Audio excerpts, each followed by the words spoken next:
batata na bamama dibundu ya tata nzambi bika na ntangu yayi beto kudingimisa mayindu ya beto samu beto kubanda ntangu ya lusambulu toki lokola ya bubu ya lumingu na nkumbu ya tata ya mwana na ya mpeve ya longo. Louez l'Éternel car il est bon, car sa miséricorde durera toujours. Amen. Amen. Beto kekutelama tokotelema na nzela wana to kozwa bakontiki na biso na koyemba kontiki ntwadi numero 313 kontiki ki ntwadi beto ke ya motela beto ke kuyimbila kontiki ntwadi numero 313. Bakundisa mutwi zidi kuvata jenompe isa Muwe na wake dikaluto madimbao kadi bonso babunzambi uzolanga bantu babo vonso enakiadi yambi ulenda yotanunwa iku malwiza tambula elwiza inama alusi sankanu myamyoso volu na voluswa kadi bonso babunzambi uzolanga bantu babo vonso enakiadi yambi ulenda yotanunwa amunkya maluna zolambi evumi na bafwa amikisi ebitekimpe bilembane yayo kadi bonso babunzambi uzolanga bantu babo vonso enakiadi yambi ulenda yotanunwa alubangu muka kwa nzambi imfumu ababo aluntonda yelunzitisa iyandijenose kadi bonso babunzambi uzolanga bantu babo vonso enakiadi yambi ulenda yo kadi bonso babunzambi uzolanga bantu babo vonso enakiadi yambi ulenda yotanunwa na ntangu yayi na betike kwanya mutela betike kusambila tokubondela matondo nange nzambi ya kuzangama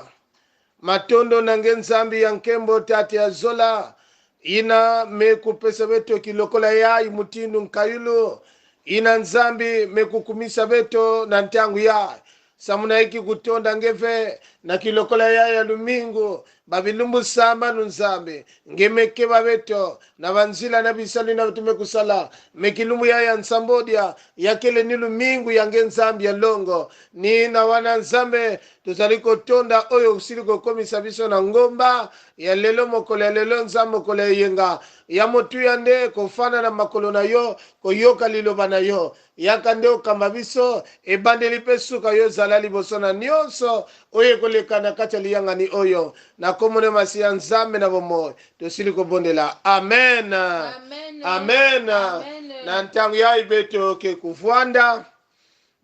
ke kuvwanda ni na ina batata na bamama na kilokola yayi yakele na muntu ve inalenda tuba ke yani muntu ya kulunga betume kuzaba kona nzonzolo na ntadulu na mvwandulu yalenda vwanda kubeto mekuyirika ina mekukembisa tata nzambi ve mena kilokola ya beto kena kufinama samuna kulomba lemvo kuyenu musi nzambi ya zola tati ya nkembo luta ku lemvo kila beto mutinu mambu ya nzambi kena kutuma na beto ni masumu ya beto ina kikutungaka kibaka samuti nzambi kuwa beto ve samuti makutu ya yandi kutambula veto ve na diboko yandi kulambuka ve na kusadisa beto nde mabe oyo tongaka ibaka po ete nzambe ayokela biso te na tango oyo esika ozali tango oyo biso tozali koyemba eteni ya nzembo yo esika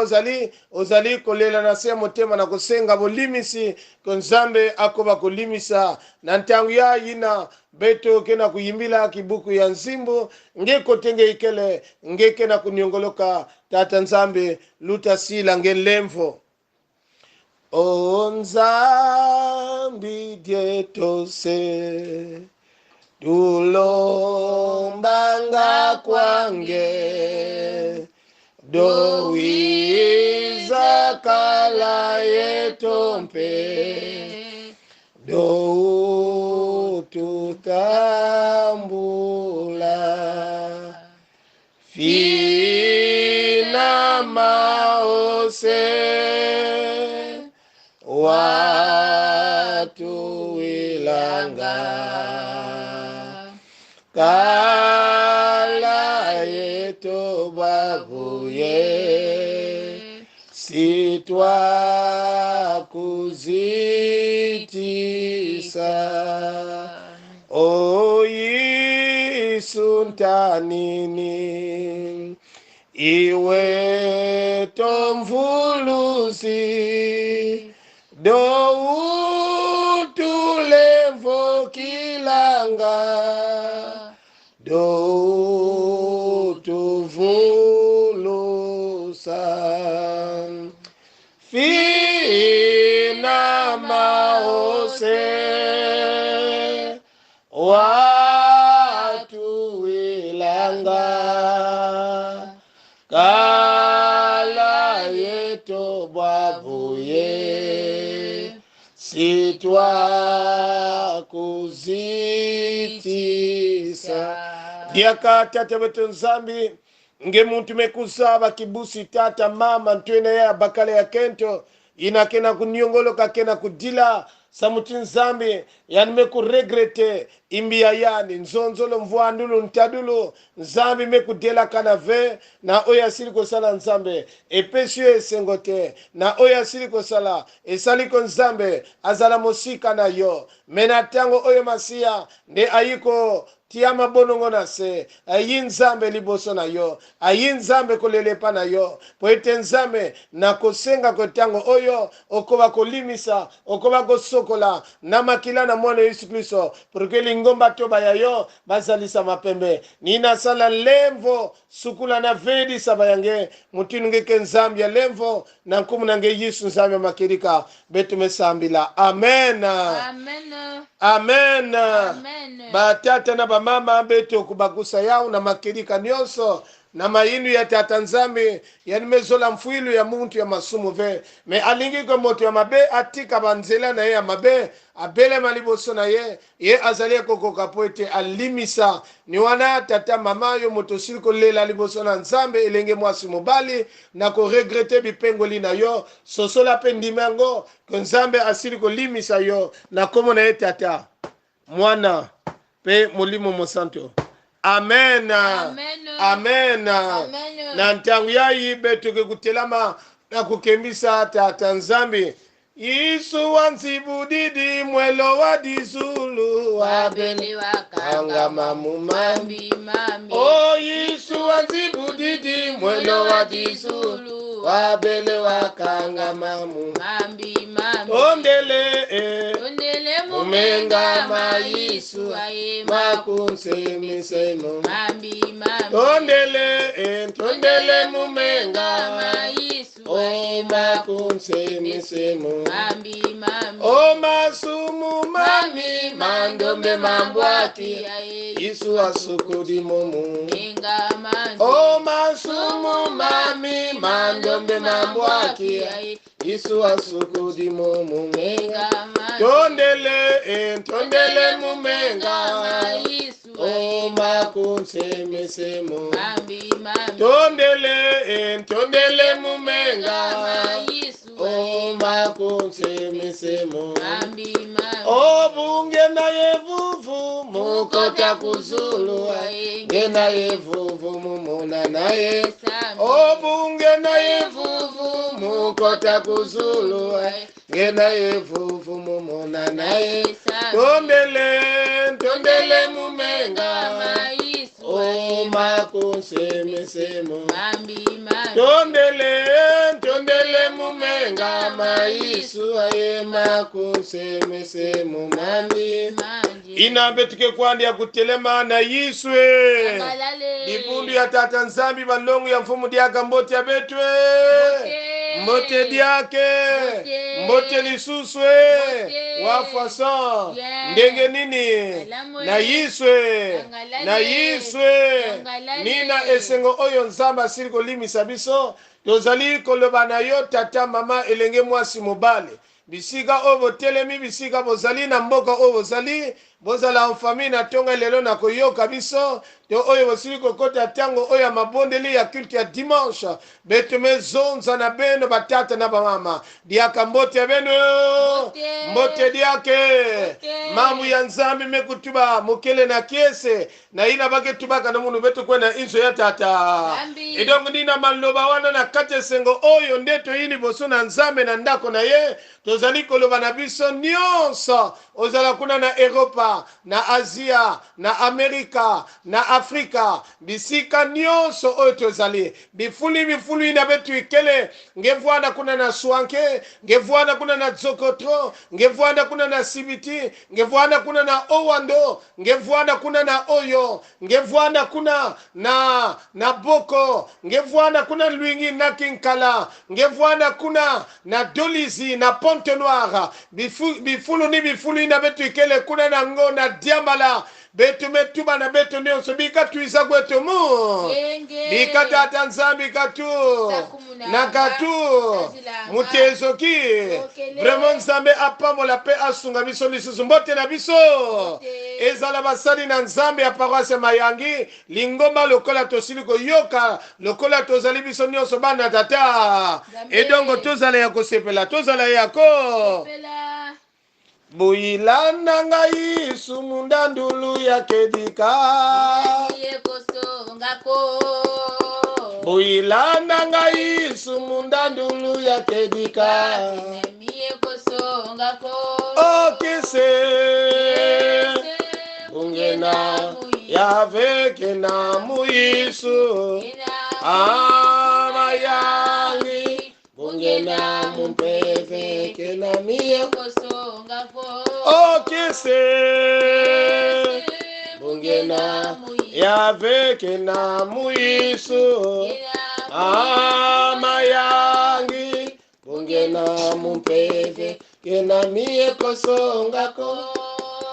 Yokakuna na likolo banjelu bako yemba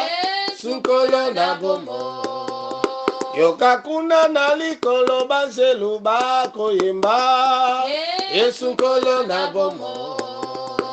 Esengo mingi bandimi na mokili Sengo mingi na likolo Neko nyonso tokumisa mokonzi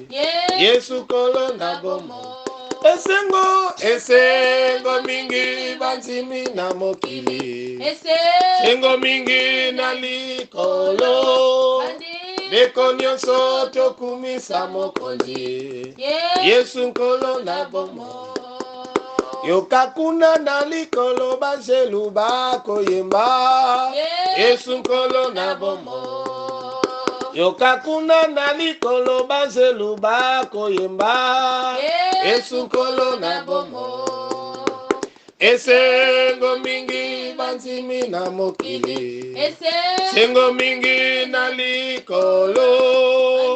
Neko nyonso tokumisa mokonzi Yesu kolo na bomo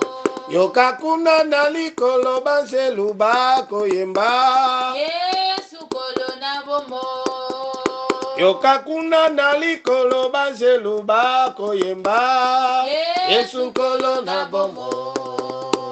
Esengo mingi na mokili Sengo mingi na likolo Neko nyonso tokumisa mokonzi Yesu kolo na Yiswe tozali kofana na tango oyo mama longa azali kobondela tango tozali kobelema malembe na koyoka maloba na nzambe ke mboso yange zituso yange siku yange ya venzambi batangu nyonso ya venzambi ngeke na kupesa beto ngolo Yesu Kristo ya kuwa mambo yange oni kuna tata ntangu mekulunga ina chibetuzo kuwa njinga yange mfumu chizonza yange mbatukulu na ntsukunu kaka mpevi yange tata nzambi fana kuyala na kilokola yayi presence yange Yesu Kristo fana kutala na kilokola yayi tiyala yange mbatukulu chintsukunu samu chitata nzambi nkembo na masika Yesu Kristo yake kufutuka nange ochibieka mabu ya ilongo Yesu Kristo samu chingekele nzambi ya longo na nkumbu ya tata mwana mpevi ya longo inakele nsadisi betume kusambila mchindwi na amen amen amen Amen. betukezwa diaga bakonsiga betu tike kutelama na kuimila na konsiki kintuadi numero 59 konsiki kintuadi beto bantu vavantoto Zambi utuzolele ambike twayangalala yanji utuzolele yandi watu vana iso mwana na andi mvuluzi imbilanga imbilanga onzambi utuzolele aimbilanga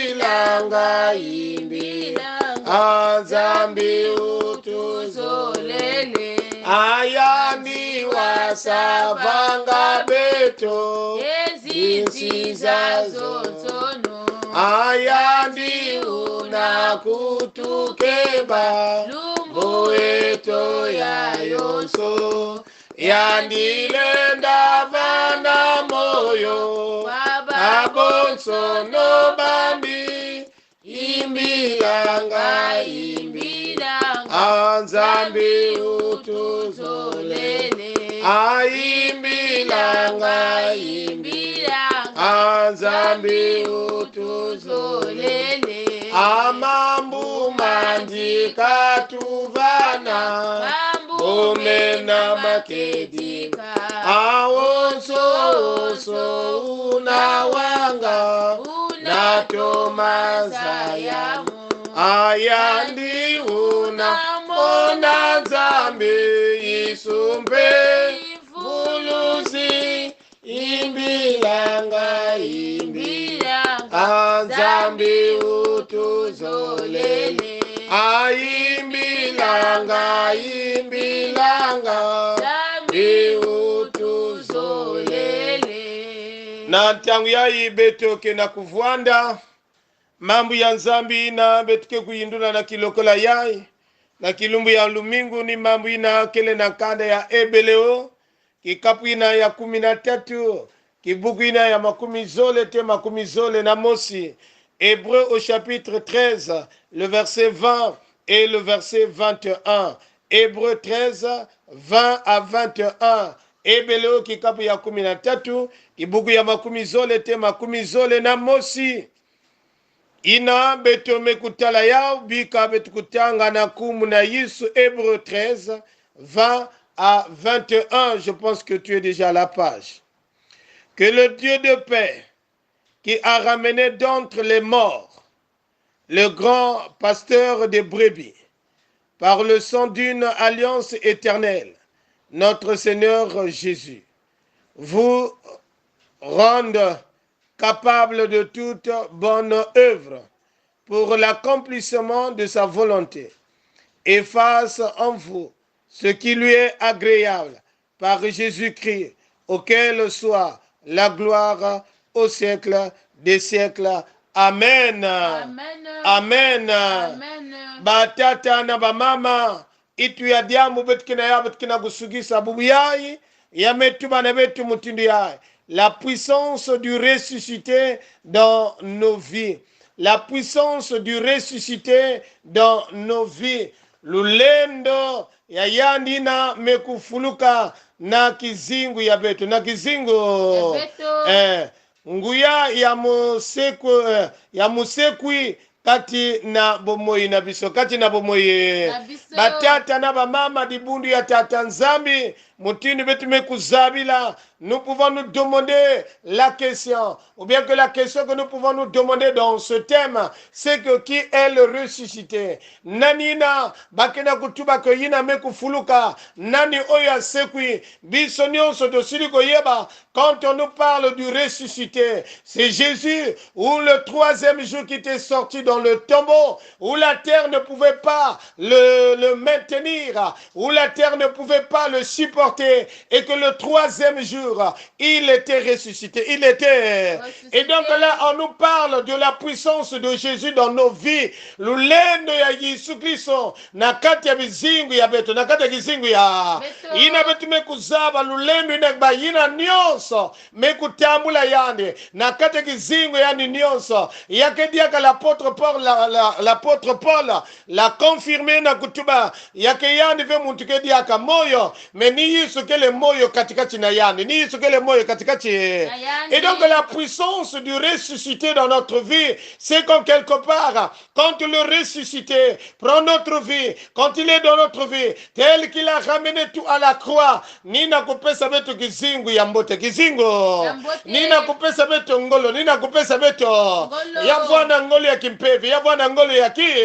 Et donc la puissance de Jésus, la puissance du ressuscité dans nos vies, batata na bamama, bayina meku yamba yandi, bayina meku tambula yandi, bayina na makedi kanyonso ba oyo basili ko yamba ye, bayami nguya oyo uti na likolo ya tata, bakomi bato ya nguya, bakomi bato ya, parce que yiso azali moto na nguya, yiso azali moto na, oyo mabele kangaki yete, oyo mabele kangaki ye. Et donc na kata nguya wana, nde azali ko communiquer ko pesa ngo, na ba oyo nyonso basili ko yamba ye, ba oyo nyonso basili ko yamba, bakozala basi ya nguya, bakozala basi ya, bakozala mibali ya nguya, bakozala mibali ya, nguya na nzambe komona na nguya na nzambe ko, mona na voilà l'impact de cette puissance dans nos vies, l'impact de ce qui le change, l'impact de ce qui donne la force, l'impact de ce qui renouvelle les choses, nous donner une nouveauté de vie, l'impact de ce qui change ta vie, l'impact, c'est-à-dire dans nos vies, l'impact de Jésus, du ressuscité dans notre vie, c'est que diamu yangi tukuluke tanana, diamu yangi tukuluke ku, talana, nina batata na bamama, na mamu ya nzambi ya betume kutanga,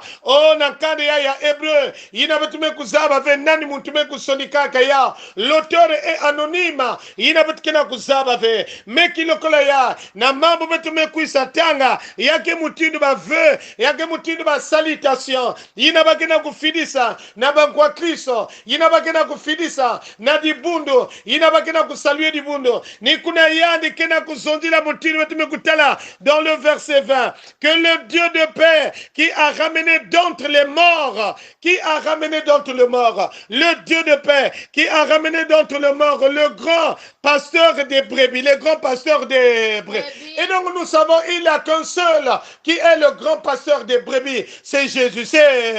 Et donc quand on parle du grand pasteur, nous savons le pasteur, le grand berger, et donc on nous parle du grand pasteur, samutima meme kuvuka, samutima meme kuvuka. Quand on nous parle du grand pasteur, bien aimé, où le Père lui a ramené d'entre les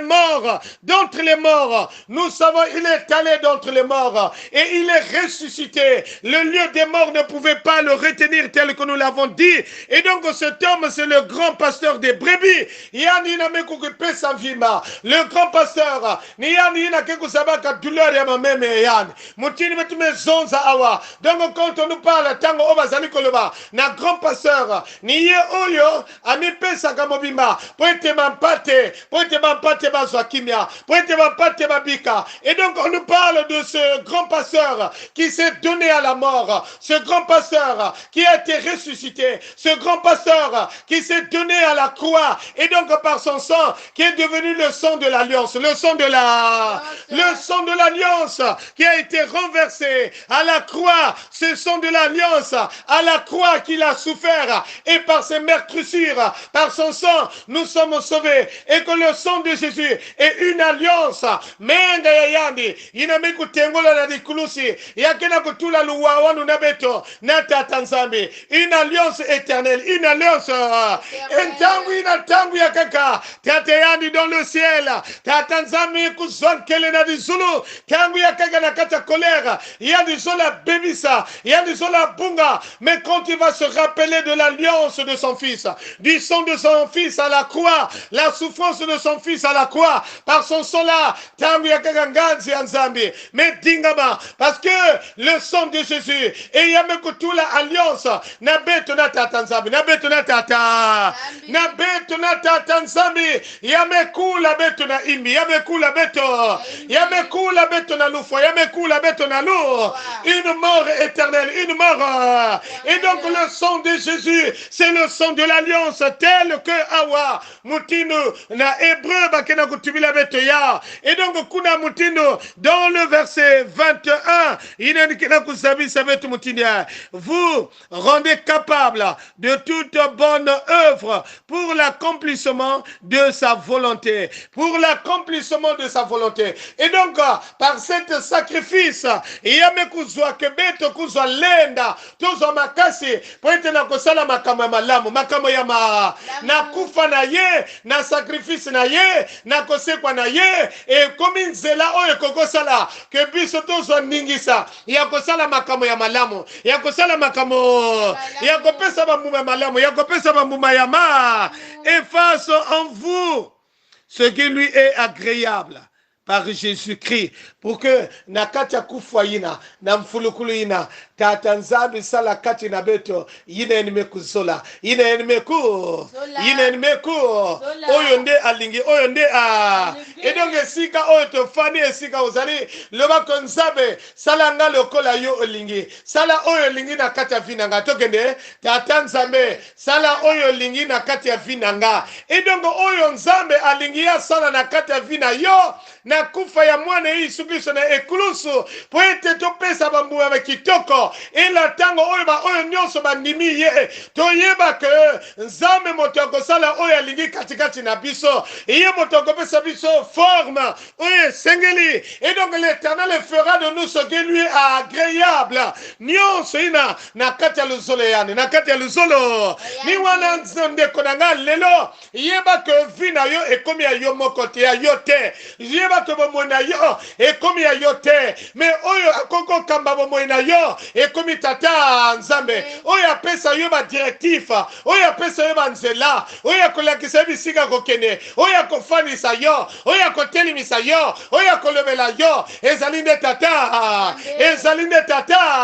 que le Seigneur fasse de toi ce qu'il veut que tu sois nzambe yenu musikusala nange inanime kusola kenge kuvwana ngeku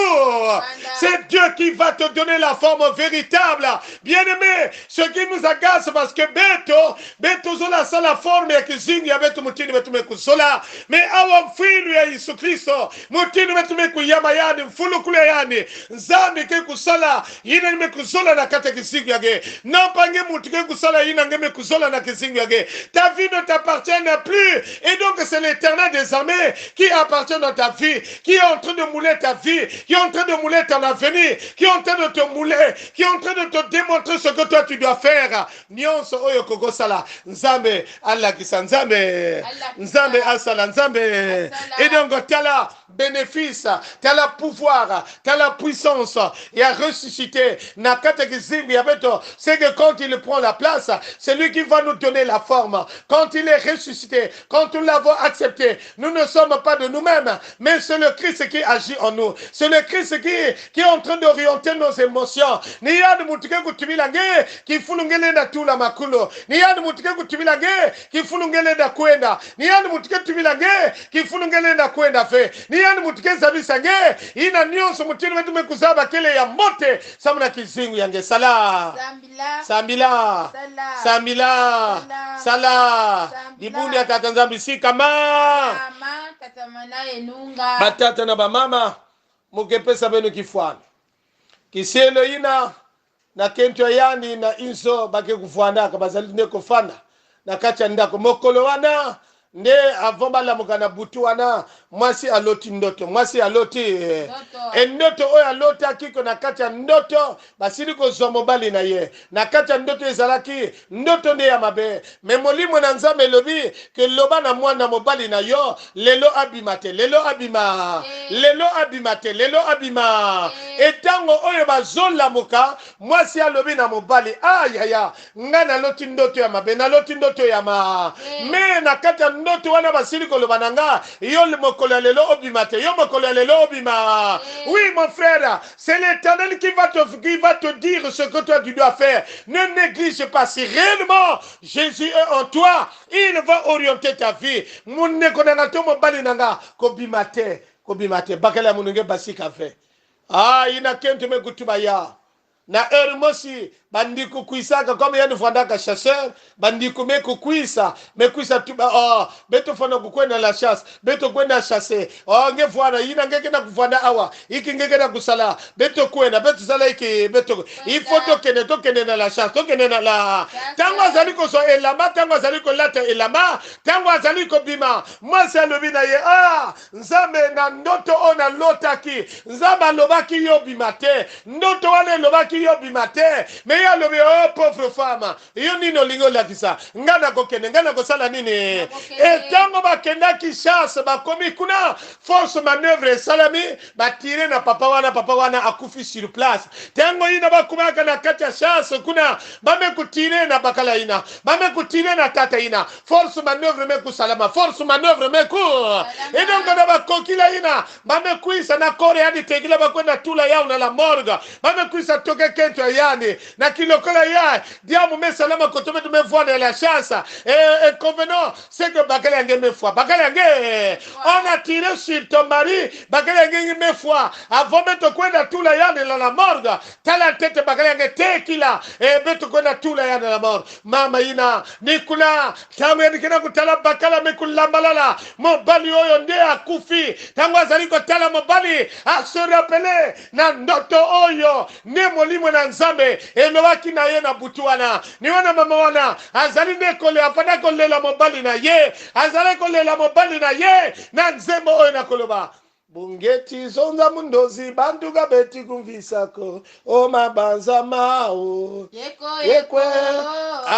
bungeti zonza mundozi banduga beti kumvisako o mabanza mao yekwe abantu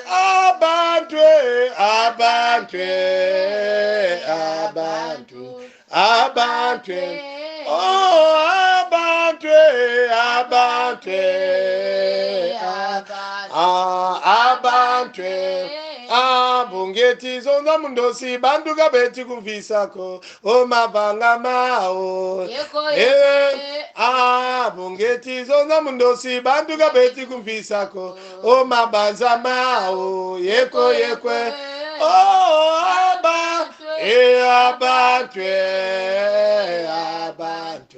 abantu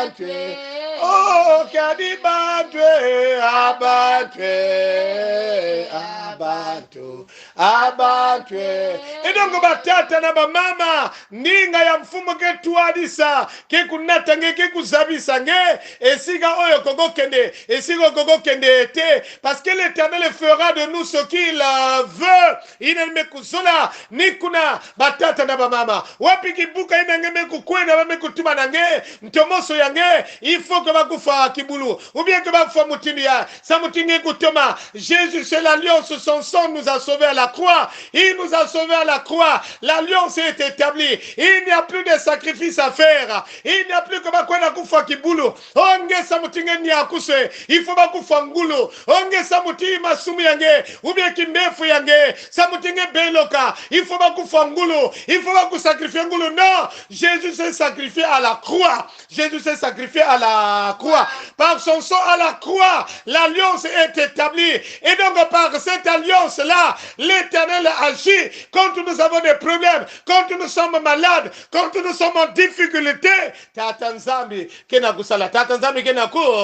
ni menga ya ngulu ina feba kena kusonda nange, ni menga ya kibulu ina feba kena kutubaka nange kwenda suma, menzami na menga ya mwana ya Yesu Kristo yani mekula kabeto. Et donc il se souvient de la souffrance de son fils à la croix. Poete ye abikisa biso abikisa tikete Nzambe na mokolo lelo oya eyenga oyo nde mosekwi nguya na ye na kati ya vi na biso. Poete abikisa biso, poete abikisa biso nguya na ye ebi abikisa biso o na kati ya vi yo yaminadi na kati ya vi na yo na tango oyo na tongo lelo na mokolo oya yenga oyami nani, oyami nani, nani azali ko gouverner vi na yo, nani inakena kutwalisa kizingu yage, nani inakena ku gouverner nge bikeni mosi Nzambe kubieka na kusakuna ibuku ya mabu ya Nzambe ya. Amen. Amen. Amen. Ungeti zonda mundo si bandu ga beti kumvisako o mabanzama o yeko yeko. Ungeti zonda mundo si bandu ga beti kumvisako o mabanzama o yeko yeko. Abatwe, abatwe, abantu, abatwe, oh abatwe, abatwe, abantu, abatwe. Bungeti zonda mkunga abantu gabeti kumvisako o mabanzama o yeko yeko. Bungeti zonda mkunga abantu gabeti kumvisako o mabanzama o yeko yeko. Oh abantwe abantwe abantu abantwe. Oh abantwe abantwe abantu abantwe. Na bakomo nyonso awanase eki especialite na bangu ya nyonso awanase eki especialite. Oh komo malamu kombo tika na yembela ye na bakombo nyonso awanase kombo eleki especialite. Oh kombo kitoko toko tika na yembela ye na bakombo nyonso awanase kombo eleki especialite. Na tango oyo tokosenga lisusu na mamalongi na kobondela pona maloba na Nzambe oyo tosili koyoka. Nzambe betu na mazulu jaka kemboso yange o biga chi matondo ya kufutuka Tata Nzambe nange samu na mambo yange mfumu nge kana kulonga betu batangu nyoso samu chi betu kubagusa luzula nge muchini ya wikele o Tata Nzambe na suka yae na kilokala ya mfumu nge kuza kubambula betu moyo na kupesa kizinge betu na mantwala nge Yesu kaka nge mfumu fana kuvanda gidi ya beto na banzila ya beto na bamambo ya beto mfumu onga bakufitisa mwana nge Yesu Kristo samu na beto Tata matondo yange mfumu okubika beto ve Yesu Kristo mebika chitata Nzambi nkembo na masika ya kufutuka nange samu na mambo ya Nzambi ya kukota na bantima ya beto ya kuzwa bifulu na kubuma pena kusajila yao Tata kemboso yange siku yange mchindu ngekele Nzambi wila beto Yesu Kristo mchindu wila beto ya Nzambi na nkumba Yesu Kristo beto mekulomba mchindu ina. Amen. Amen. Diaka Nzambi beto betu metonda na manime ya kuwa mambo yange betu kena kugiye kola vimba nange betu meye kola dikanda betu meye kola tata mama betu meye kola wampangi ya bifuru inabaikele nge Nzambi ya moyo inamepesa betu opportunité samuti betu yonzama na kati kuna bambefu ikele na kati kuna baina pe mekukanga na mambo ya mutino mais ta résurrection avec notre Dieu ta puissance éternelle afin qu'aujourd'hui éternel que nous soyons comptés parmi les vivants et que cette puissance va faire éternel que nos problèmes soient résolus que par toi. Nos problèmes, nous puissions retrouver éternel une solution nette que par toi Jésus. Merci pour ta résurrection. Merci pour ton soutien. Merci avec notre Dieu. Na inanion songeke na kusala o matondo betume vutula matondo nange Nzambe samuna kilo kola ya matukulu tinsu nsukuno mutinu ngeme yala ngeme tuarisa ngeme vunga beto tambula matondo ina mekatuka na bisintoto na kilokola ya mutinu ngeke nzambi ya zola matondo na ina ngelenda siamisa matondo na ina ngelenda tunga beto matondo na ina ngelenda yala ngeke nzambi ya lulendo ngeke mfumu ya bamfumu kembo swa na kumna ngeisho tumesambila amen Amen. amen Amen. nina batata na bamama ya ntete beto mekuvutula matondo na beto nyonso na ndingu muni ya beto mekulakisa na kilokola ya mambu ya nsiamusu ni ya car Dieu a tant aimé le monde qu'il a donné son fils unique afin que quiconque croit en lui ne périsse point mais qu'il ait la vie éternelle qu'il ait la vie ina ni mambo parole d'exhortation kilumuvwandi ya mbote beto tatamana kuvwandi ya kukangama na tata Zambi. ina mevwana bena kilokola ya ni tata longi sita bikumu gavani ya pole me kwa kompani muni mama longi sita vani mutino wetu tubaka pe au carré et donc matondo na beto nyonso na ndambo beti kele beto kutatamana na lusambulo beto kutatamana na lu agwasi ya mayangi composé ya ba serviteur yandi kenda kufidisa bambote na bandambo ina benu kele benu kuyamba bambote ina mekatuka na paroisse ya mayangi bo yamba bambote oyo uti na paroisse ya mayangi amen muzolo Amen vanti. amen muyisu imvuluzi amen mutima Meto miamyo. amen bwabu osanisi nanzambi yehova aya ndiwe tikutuzolanga yandi muyiso watutanina amen alléluia. Notre Père qui es aux cieux, que ton nom soit sanctifié, que ton règne vienne, que ta volonté soit faite sur la terre comme au ciel.